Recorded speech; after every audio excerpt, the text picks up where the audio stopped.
చేత కాకపోతే దిగిపో, ముఖ్యమంత్రిగా నాకు బాధ్యతలు అప్పగించండి, కాళేశ్వరం పునరుద్ధరణ చేసి చూపిస్తా అంటూ హరీష్ రావు సవాల్ చేశారు రేవంత్ రెడ్డికి. ఇక్కడ కామెడీ ఏంటంటే అసెంబ్లీకి వచ్చారు వాళ్ళు, అసెంబ్లీలో అక్కడ హడావుడి చేసేందుకు, నిరసన చేసేందుకు ప్రయత్నించారు. వాళ్ళని లోపలికి ఎక్కడ మీడియా పాయింట్కి కూడా రాకుండా అక్కడ పోలీసులు అడ్డుకునే ప్రయత్నం చేయడం, కానీ వాళ్ళు అక్కడ రోడ్డు మీదే మోహరించి కేటీఆర్ అండ్ హరీష్ రావు వీళ్ళంతా కూడా, అంటే బీఆర్ఎస్ ఎమ్మెల్యేలంతా కూడా అక్కడే మోహరించి హడావుడి చేసే ప్రయత్నం జరిగింది. సో అక్కడి నుంచి హరీష్ రావు కొన్ని కామెంట్స్ చేశారు.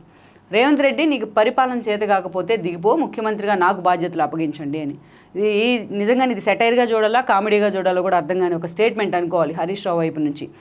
గత 5 ఏళ్ల పాటు ఎప్పుడైతే కేసీఆర్ తెలంగాణ ఏర్పడిన తర్వాత తెలంగాణ తొలి రాష్ట్రానికి ముఖ్యమంత్రి అయ్యారో అప్పుడు తన మేనల్లుడికి భారీ నీటిపారుదల శాఖ మంత్రి పదవి కట్టబెట్టారు. 5 ఏళ్ల పాటు హరీష్ రావే ఆ మంత్రి పదవిని కూడా లీడ్ చేసే ప్రయత్నం చేశారు. సో అయినప్పటికీ కూడా ఈ రోజున హరీష్ రావు ఆ 5 ఏళ్ల పాటు ఆ స్థాయిలో కాళేశ్వరం కానీ, అదేవిధంగా భగీరథ కానీ ఇలాంటి వాటి మీద చాలా ఫోకస్ పెడుతూ ఆయన కూడా తన మామ కంటే ఎక్కువగానే ఈ ఇష్యూస్ మీద ఫోకస్ చేశారు. ఆ ఇష్యూని సెంటిమెంట్గా ప్రతి ఎన్నికల్లో వాడుకునే ప్రయత్నం చేశారు. అయినప్పటికీ కూడా ఈరోజు ఇంత ఒక ఫెయిల్యూర్ ప్రాజెక్ట్స్గా కాళేశ్వరం అన్నీ మన కళ్ళ ముందు కనిపిస్తుంటే హరీష్ రావు రేవంత్ రెడ్డిని అదే స్థాయిలో సవాల్ చేస్తున్నారంటే మీడియాలో హైలైట్ అవ్వడానికి, తామేదో పోరాటం చేస్తామని ఎక్స్పోజ్ కావడానికే ఈ మాటలు మాట్లాడినట్టుంది.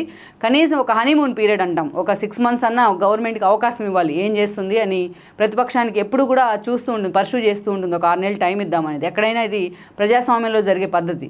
కానీ Day 1 నుంచి కూడా రేవంత్ రెడ్డి సర్కార్ కూలిపోతుందని కడియం శ్రీహర్ లాంటి వాళ్ళు మాట్లాడిన దగ్గర నుంచి ఈరోజు హరీష్ రావు రేవంత్ రెడ్డిని దిగిపో, నేను సీఎం అవుతాను, అది ప్రజాస్వామ్యబద్ధంగా ఎన్నికైన ప్రభుత్వం, ప్రజలు ఎన్నుకుంటేనే ఈరోజు రేవంత్ రెడ్డి సీఎంగా ఉన్నారు, కాంగ్రెస్ అధికారంలోకి వచ్చింది. కానీ అదేవిధంగా ఆ స్థాయిలో ఈ రోజున హరీష్ రావు లాంటి వాళ్ళు దాన్ని తీసుకోలేకపోతున్నారు అంత ఈజీగా. సో రేవంత్ రెడ్డి అసెంబ్లీ వేదికగా రేవంత్ రెడ్డి తమ వైఫల్యాలను ఎక్స్పోజ్ చేస్తున్న తీరుతో అటు హరీష్ రావు కానీ ఇటు కేటీఆర్ కానీ బెంబేలెత్తిపోతున్న సిచ్యువేషన్ అయితే ఉంది. అందుకే ఎప్పుడు కూడా అసెంబ్లీలో ప్రతిపక్షాల మీద కూడా ఇంతే వ్యవహరించారు వాళ్ళు గతంలో. కనీసం వీళ్ళు అసెంబ్లీ ప్రాంగణంలో కనీసం కిందైనా కూర్చొని ధర్నాలైనా చేశారు. కాళేశ్వరం పునరుద్ధరణ చేసి చూపిస్తారట. ఫస్ట్ 5 years కూడా హరీష్ రావు మనం చెప్పుకున్నట్టు భారీ నీటిపారుదల శాఖ మంత్రిగా ఉన్నారు. ఆ తర్వాత కూడా ఆయన కొన్ని రోజులు కేసీఆర్ తన మేనల్లుడిని తన కొడుకు కోసం పక్కన పెట్టినప్పటికీ ఆ తర్వాత రోజుల్లో మరోసారి హుజూరాబాద్ లాంటి కానీ, అంతకుముందు దుబ్బాక లాంటి కొన్ని ఫెయిల్యూర్స్ వచ్చిన తర్వాత మళ్ళీ హరీష్ రావుని ఆయన క్యాబినెట్లోకి తీసుకునే ప్రయత్నం చేశారు. అయితే అప్పటి నుంచి కూడా మరి హరీష్ రావు నీటిపారుదల శాఖ మంత్రిగా ప్రశాంత్ రెడ్డి లాంటి వాళ్ళు ఉన్నా బట్ కీలక పదవుల్లోనే ఉంటూ వచ్చారు.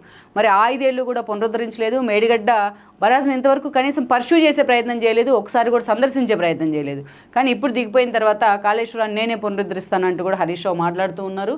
ముఖ్యమంత్రి పదవి నాకు ఇవ్వండి అన్నట్టుగా కూడా. అది ఇస్తే వచ్చేది కాదు, లాగి తీసుకునేది కాదు, అది ప్రజాస్వామ్యబద్ధంగా రావాలనేది అది హడావిడి, కేవలం ఇక్కడ హడావిడి మాత్రమే. హరీష్ రావు అండ్ కేటీఆర్ని మనం చూస్తూ ఉన్నట్లయితే కూడా తెలంగాణ పౌర సమాజం ముందు ఇలాంటి హడావిడి ఎక్కువ రోజులు మనుగడ ఉండదనుకోవాలి. సో రేవంత్ రెడ్డి కూడా అదే స్థాయిలో కౌంటర్ ఇచ్చే ప్రయత్నం చేశారు కాబట్టి ఎప్పటికప్పుడు ఏది ఉంచుకోవట్లేదు ఆయన. ఎప్పటికప్పుడు హరీష్ రావు కానీ, కేటీఆర్ కానీ, అదేవిధంగా బీఆర్ఎస్ నేతలు చేసిన కామెంట్స్కి రేవంత్ రెడ్డి ఎప్పటికప్పుడు కూడా ఆధారాలతో సహా వాళ్ళని ఎక్స్పోజ్ చేస్తున్నారు కాబట్టి పెద్దగా ఈ హడావిడి చర్చకైతే రావట్లేదు, వాళ్ళు కోరుకున్న ప్రమోషన్ అయితే రావట్లేదు అనుకోవాలి అటు మీడియాలో కూడా.